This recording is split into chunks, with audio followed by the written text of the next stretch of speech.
If inconvenience was a person, it would be the narcissist. I've been doing my studying, y'all. I've been doing my research.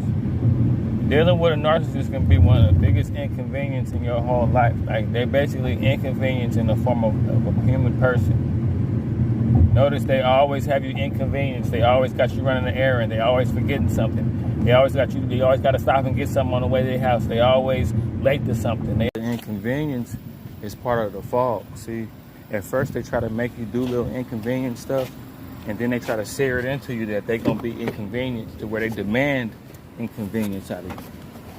And depending on how lost you are, they'll demand you do something inconvenient. They'll demand you do something that you know is against your will. Like, they want to know all your little secrets.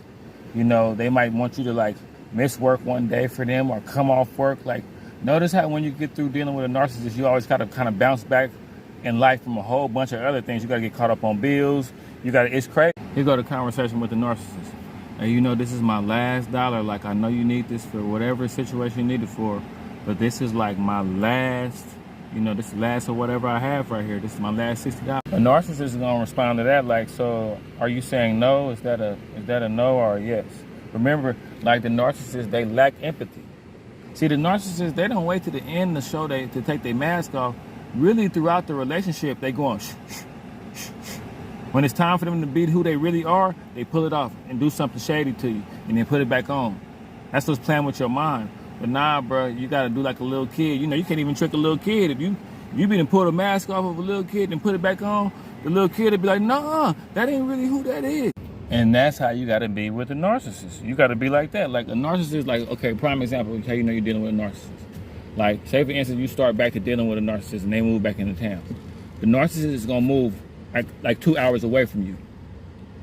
They're going to do it. They're going to move back to where they're real comfortable. So say for instance, you live over here. The narcissist is going to move back in town and start a relationship with you, but they're going to move like an hour and a half away and then pepper you and play with you from a distance. So imagine all that string along from somebody that lives like an hour and a half away.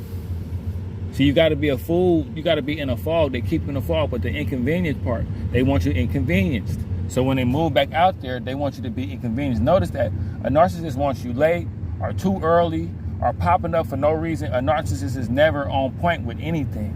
And that's how they keep you in a fog. So I think right along with devaluing, gaslighting, love bombing, and all that, I think inconveniencing is a weapon they use too.